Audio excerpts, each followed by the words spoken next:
ইরানের প্রয়াত সর্বোচ্চ নেতা আয়াতুল্লাহ আলী খামেনির জানাজায় অংশ নিতে ইরানের উদ্দেশ্যে ঢাকা ছেড়েছেন জাতীয় সংসদের স্পিকার মেজর অবু হাফিজ উদ্দিন আহমদ বীর বিক্রম।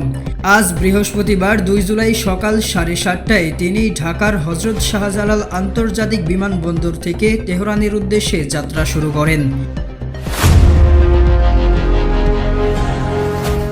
বিশ্বকাপের নকআউট অভিযান শুরু করার আগে পরিকল্পনায় পরিবর্তন এনেছে আর্জেন্টিনা।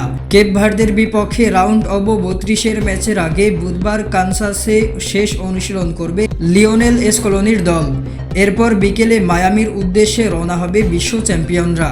আগের সূচি অনুযায়ী ম্যাচের আগের দিন মায়ামি যাওয়ার কথা ছিল আর্জেন্টিনার, তবে শেষ পর্যন্ত সিদ্ধান্ত বদলেছে টিম ম্যানেজমেন্ট। কানসাসে আরও একটি পূর্ণাঙ্গ অনুশীলন সেরে এরপর ফ্লোরিডায় যাবে দল। উদ্দেশ্য বিশ্বকাপের শুরু থেকে যে রুটিন ধরে এগিয়েছে আর্জেন্টিনা সেটি যতটা সম্ভব বজায় রাখা।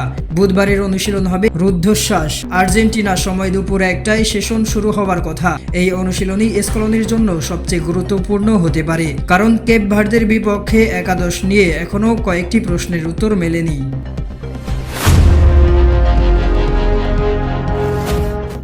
টানা 2 দফা কমার পর দেশের বাজারে স্বর্ণের দাম বাড়িয়েছে বাংলাদেশ জুয়েলার্স অ্যাসোসিয়েশন বাজুস। 2216 টাকা বাড়িয়ে ভ্যাট সহ 22 ক্যারেটের 1 ভরি স্বর্ণের দাম 2,24,182 টাকা নির্ধারণ করা হয়েছে। বৃহস্পতিবার 2 জুলাই সকালে বাজুস এক বিজ্ঞপ্তিতে এ তথ্য জানায়। এছাড়া 21 ক্যারেটের প্রতি ভরি 2,14,093 টাকা, 18 ক্যারেটের প্রতি ভরি 1,83,883 টাকা এবং সনাতন পদ্ধতির প্রতি ভরি স্বর্ণের দাম 1,50,232 টাকা নির্ধারণ করা হয়েছে। স্থানীয় বাজারে তেজাবি স্বর্ণের তথা পিওর গোল্ড এর মূল্য বেড়েছে, ফলে সার্বিক পরিস্থিতি বিবেচনায় ভ্যাট সহ স্বর্ণের দাম নির্ধারণ করেছে বাজুস। নতুন দাম আজ বৃহস্পতিবার সকাল 10টা থেকেই কার্যকর হয়েছে। বাজুস আরও জানায়, অলংকারের ডিজাইন অনুযায়ী মজুরি প্রযোজ্য। স্বর্ণালংকার ও রৌপ্যালংকারের বিক্রয় মূল্যের সঙ্গে ভ্যাট যুক্ত থাকায় গ্রাহকদের কাছ থেকে আলাদাভাবে ভ্যাট আদায় করা যাবে না। এর আগে সর্বশেষ গত 30 জুন সকালে স্বর্ণের দাম সমন্বয় করেছিল বাংলাদেশ জুয়েলার্স অ্যাসোসিয়েশন বাজুস।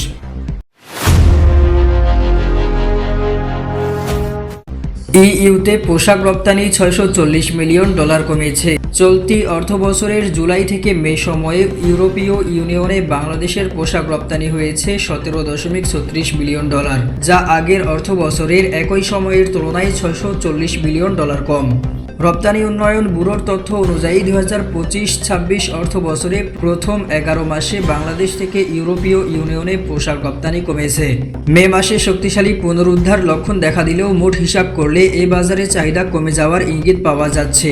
এর আগে 2024-25 অর্থবছরে ইইউতে বাংলাদেশের রপ্তানি ভালো অবস্থানে ছিল। ওই বছরে রপ্তানি 9.1% বেড়ে $19.71 বিলিয়ন পৌঁছেছিল। শিল্প সংশ্লিষ্টরা বলছেন, ওই প্রবৃদ্ধি মূলত উচ্চ দামের কারণে হয়েছে, ক্রয়াদেশের পরিমাণ বাড়ার কারণে নয়। মে মাসের পুনরুদ্ধারের পরও এই বছরটি বড় অংশ জুড়ে রপ্তানির প্রত্যাশায় চেয়ে অনেক কম ছিল। জুলাইয়ে $1.98 বিলিয়ন থেকে সেপ্টেম্বরে রপ্তানি কমে $1.34 বিলিয়ন নেমে আসে। পরে ফেব্রুয়ারি ও মার্চে তা আবার কমে যথাক্রমে $1.35 বিলিয়ন ও $1.33 বিলিয়ন দাঁড়িয়েছে।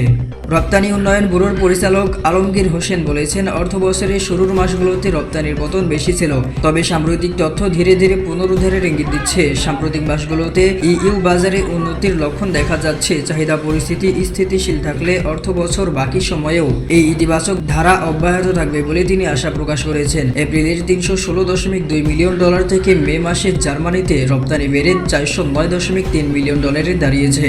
তবে রপ্তানি এখনও জুলাইয়ের সর্বোচ্চ $471.8 মিলিয়ন নিচে রয়েছে। এতে বোঝা যাচ্ছে চাহিদা আগের পর্যায়ে ফেরেনি। মে মাসে ইউরোপীয় ইউনিয়নে বাংলাদেশের মোট পোশাক রপ্তানির প্রায় 22.5% বেশি জার্মানিতে গেছে।